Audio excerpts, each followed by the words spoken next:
Welcome to Doctors of the Past. In this video, we head to Athens to tell you about one of the city's greatest milestones from the Roman era, the Library of Hadrian.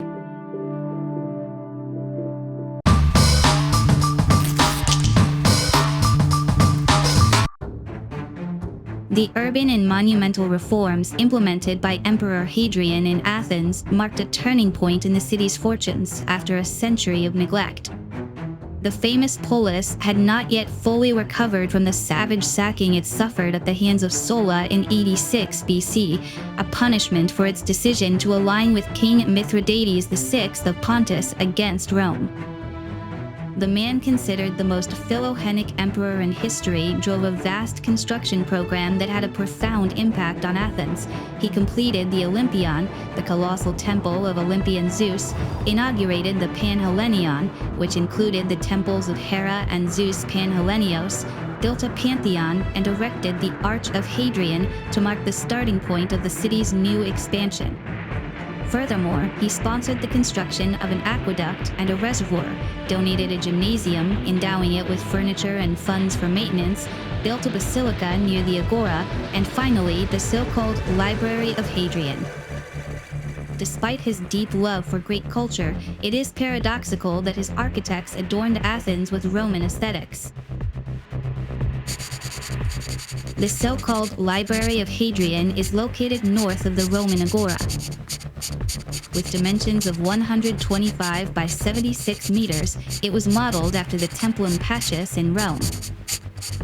Its design consisted of a quadriporticus, or quadrangular peristyle, enclosing a symmetrical garden area organized around a central axis dominated by a pool. The main entrance was located at the western end and led to a central hall on the eastern side, where books were kept. The description of Pausanias presents it with gilded roof and alabaster. According to this author, its walls and its 100 columns were made of Phrygian marble.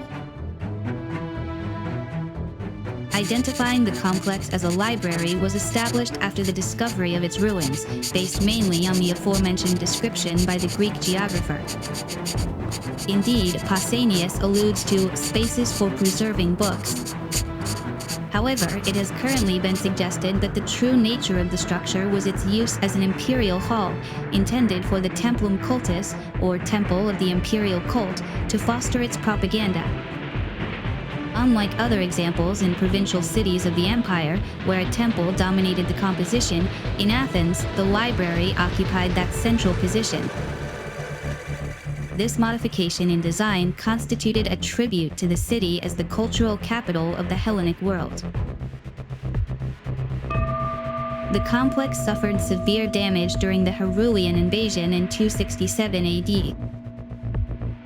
Following this disaster, when the late Roman fortification wall was raised, the central building was incorporated into the new defensive line, and the area assumed functions as a civic and commercial center.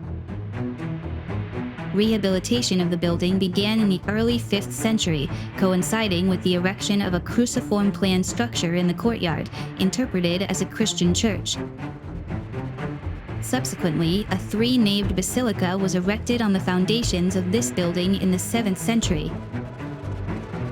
Finally, during the transition from the 11th to the 12th century, a Byzantine church dedicated to the Virgin, the Megalia Panagia, was built, occupying the site until the start of archaeological excavations.